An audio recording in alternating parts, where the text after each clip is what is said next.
नमस्कार, हर खबर देख रहे हैं आप। मैं हूं आपके साथ सृष्टि शुक्ला। रुक करते हैं खबरों का। प्रदेश में धीरे धीरे कोरोना संक्रमितों की संख्या में भारी उछाल आता जा रहा है। सोमवार को हरियाणा में कोरोना के 5,736 नए केस सामने आए, जबकि अंबाला, गुरुग्राम, रोहतक और करनाल में कोरोना पीड़ित 5 व्यक्तियों की मौत हो गई। वहीं ओमिक्रॉन के 26 नए मामले सामने आए हैं।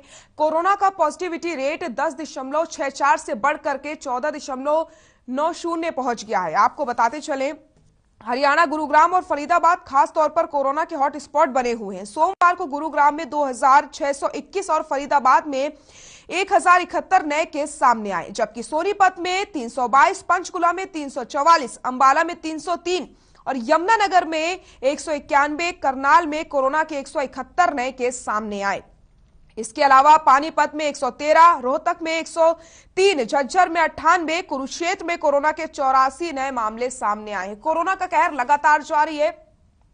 कोरोना के आंकड़ों में लगातार इजाफा होता चले जा रहा है। ऐसे में आपको बताते चले, गुरुग्राम में सबसे ज्यादा 2,621 नए कोरोना संक्रमित सामने आए हैं। फरीदाबाद में 1,071 कोरोना के मामले सामने आए। सोनीपत में 322 नए कोरोना संक्रमित सामने आए हैं। पंचकुला में 344 नए कोरोना संक्रमित सामने आए।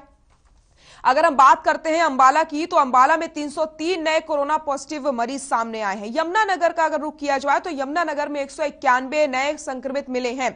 करनाल में 171 कोरोना के नए मामले सामने आए। पानीपत में 113 नए कोरोना संक्रमित मिले।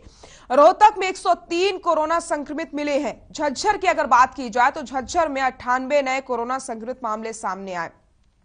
कुरुक्षेत्र का अगर रुख किया जाए तो कुरुक्षेत्र में 84 नए कोरोना संक्रमित मामले सामने आए हैं। तो इस तरीके से लगातार आपको बताते चले, कोरोना का कहर जारी है। ऐसे में आप सभी को कोरोना गाइडलाइंस का पूरी तरीके से पालन करना है। हरियाणा के मुख्यमंत्री मनोहर लाल ने दिल्ली दौरे के दौरान केंद्रीय मंत्री भूपेंद्र यादव और अश्वनी वैष्णव से मुलाकात की। मुख्यमंत्री ने बताया कि हम इंफ्रास्ट्रक्चर का महत्व बढ़ा रहे हैं, चाहे वो रेल हो या रोड। दिल्ली से लेकर के हिसार तक के लिए नई रेल लाइन बनाने की बात हुई है। बताया जा रहा है कि इस रूट पर फास्ट ट्रेन चलाई जाएगी।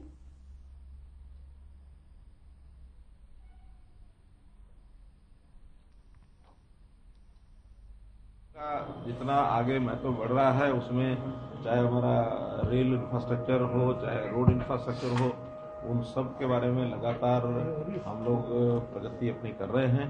तो आज जैसे रेलवे मंत्री जी के साथ बैठ करके कुछ प्रोजेक्ट्स की ऊपर चर्चा हुई है, उसमें जैसा दिल्ली से हिसार तक की जो नई रेलवे लाइन बनाने की बात आई है, उसमें एक नया सुझाव भी आया है, जिसके ऊपर विचार करेगा डिपार्टमेंट के उसको एक RRTS के आधार के ऊपर एलिवेटेड एक रेलवे लाइन ऐसी बनाई जाए ताकि फास्ट जो स्पीड की ट्रेन हैं वो उसमें संभव हो सके। क्योंकि जैसे ही एयरपोर्ट हिसार का बनता है तो दिल्ली एयरपोर्ट के साथ जोड़ करके जितना फास्ट ट्रेन उस पर चलेगी उतना उसमें लाभ मिलेगा। इसी प्रकार जो डेडिकेटेड फ्रेट कॉरिडोर, चाहे वो ईस्टर्न है चाहे वेस्टर्न है, दोनों ही हरियाणा में से होकर निकलते हैं, तो उसके लगभग 10 ऐसे नए रेलवे स्टेशन बनाए जा रहे हैं। उन 10 के 10 नए रेलवे स्टेशन के आसपास कोई इंडस्ट्रियल एरिया कैसे उसमें बन सकता है, वहाँ रोड कनेक्टिविटी कैसे बढ़िया हो सकती है, उन चीज़ों के ऊपर हम विचार किया है। रोहतक की जो एलिवेटेड रेलवे लाइन है, उसके साथ नीचे जो खाली जमीन जहाँ पहले लाइन थी उसके ऊपर एक रोड बनाने की बात थी, वो सहमति बन गई है कि जल्दी परमिशन हमको मिल जाएगी और हरियाणा की ओर से हम उस रोड को बना करके ताकि रोहतक शहर का उसको लाभ उसका मिल सके। इसी प्रकार एलिवेटेड रेलवे लाइन कैथल की बननी है। कैथल का भी जल्दी DPR बन करके हमको परमिशन यानी हो जाएगी।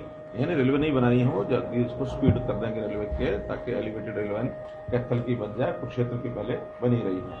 तो ऐसे जितने भी पुराने प्रोजेक्ट्स हैं उन सबके ऊपर विचार किया ताकि उनकी गति जो है वो तेज हो सके और रेलवे का जो ट्रैफिक है वो स्मूथ बने और ज़्यादा लाभ हरियाणा के लोगों को हो सके। हमारे जो मिनिस्टर हैं श्री भूपेंद्र यादव, उनके साथ भी कुछ एनवायरमेंटल इश्यूज को लेकर के 2-3 विषय थे जिसके बारे में चर्चा की है।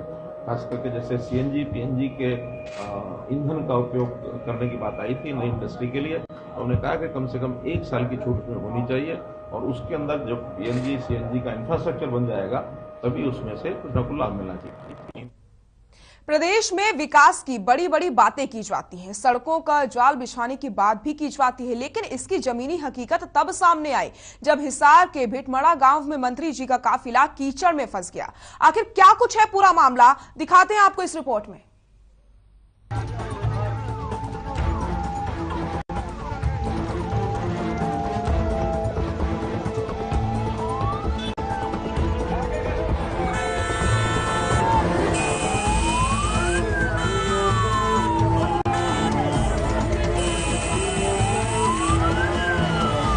टीवी स्क्रीन पर आप जो खस्ता हालत सड़क की ये तस्वीरें देख रहे हैं, जिनसे अमूमन आम आदमी को दो चार होना पड़ता है,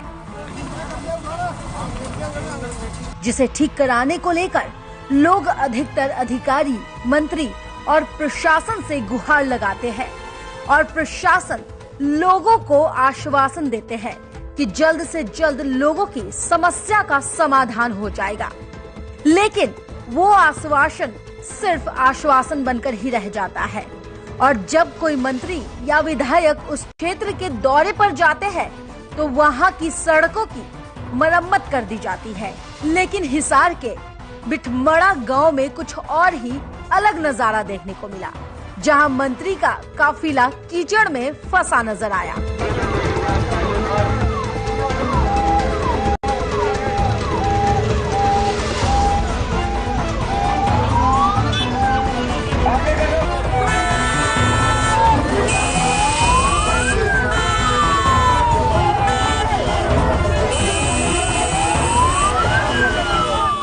दरअसल पीडब्ल्यूडी विभाग को जब पता चला कि टोहाना से विधायक देवेंद्र सिंह बबली भिटमड़ा गांव होकर टोहाना जाने वाले हैं, उससे पहले ही ये जानकारी मिलते ही पीडब्ल्यूडी विभाग सड़कों की नीपापोती में लग गया और एक बड़ा ट्रक मिट्टी भरकर पहुंचा और कुछ पत्थर सड़कों पर डालकर नीपापोती करने में जुट गया, जहां गड्ढे को भरा गया।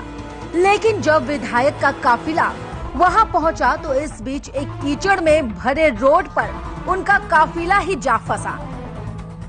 आपको ये भी बता दें कि राज्य मंत्री अनूप धानक अपना दम भर चुके हैं इस रोड को ठीक कराने के लिए, लेकिन ये रोड आज भी जस का तस बना हुआ है। लोग कई बार सड़क की मरम्मत को लेकर गुहार लगा चुके हैं, लेकिन प्रशासन के किसी मंत्री, किसी विधायक का इस ओर अभी तक कोई भी ध्यान नहीं गया है। गांव में पब्लिक का कीचड़ के साथ स्वागत किया भाई, देख लो जबरदस्त लाइन ना एम्बुलेंस का रास्ता दे रहा, यहाँ पर एम्बुलेंस लगी थी लंबे से कीचड़ का बहुत लंबा चल रहा है, यूं ना मिटता पब्लिक कर गया, जिसका स्वागत केवरा मुंद जाए मुंद भी दे कर भी दे केवरा बढ़िया थी। अब देखना दिलचस्प ये होगा कि इस समस्या का समाधान कब तक हो पाता है, क्योंकि विधायक और मंत्री कई बार आश्वासन देते हैं, उसके बारे में बढ़िया तरीके से निभाऊंगा। वहीं लोग अपनी समस्या को लेकर लगातार गुहार लगाते रहते हैं कि इस सड़क की मरम्मत की जाए और उनको इस समस्या से समाधान मिले, लेकिन उनके समस्या का समाधान उसी टाइम हम तो निकल गए ब्रह्म सरोवर की ओर सैर करने के लिए, क्योंकि मेरा सैर का टाइम हो रहा था और मेरे हस्बैंड और मेरी बेटी घर पे थी। इनका फोन, हम ब्रह्म सरोवर पहुंचे ही थे, बेशक वहाँ की सीसीटीवी फुटेज ले सकते हो, पीपल के नीचे हमारी गाड़ी खड़ी हुई है, वहां पे हम पहुंचे ही थे दोनों माँ बेटा कि फोन आ गया कि घर पे हमला कर दिया। फतेहाबाद में जाडली कला के किसानों ने फसल बीमा कंपनी और कृषि विभाग के अधिकारियों पर धोखाधड़ी के आरोप लगाए। किसानों का कहना है कि पिछले दिनों बारिश और ओलावृष्टि से खराब हुई फसलों की मुआवजा रिपोर्ट में किसानों के फर्जी हस्ताक्षर किए गए। इतना ही नहीं, किसानों की फसलों को कम खराब दिखाया गया ताकि फसल बीमा कंपनी को लाभ पहुंचाया जा सके। इस मामले को लेकर के किसानों ने डीसी से मिलकर उचित जांच की मांग की है।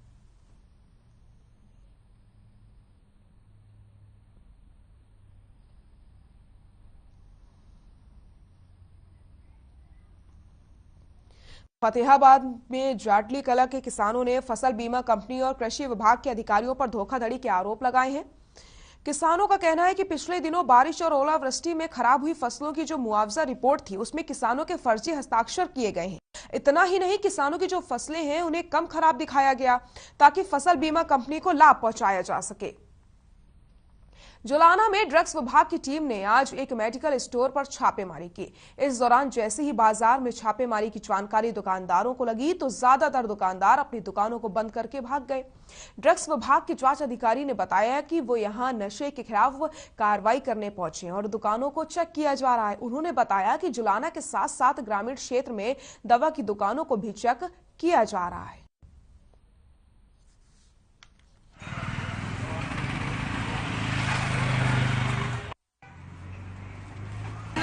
एफडीए विभाग की कार्रवाई है। ये नशे के खिलाफ उनकी कंप्लेन थी, लेकिन जो इंस्पेक्शन की गई नार्कोटिक्स टीम के साथ, लेकिन उसमें नशे की कोई सामान नहीं प्राप्त हुआ। वहाँ कोई दवाइयाँ नशे की नहीं मिली और ड्रग एक्ट की कुछ वायलेशन मिली है, जिसमें इसमें विभाग को नोटिस जारी करने के लिए लिखा गया है। अब तो चला एक छोटे से ब्रेक का, जल्द हाजिर होते हैं।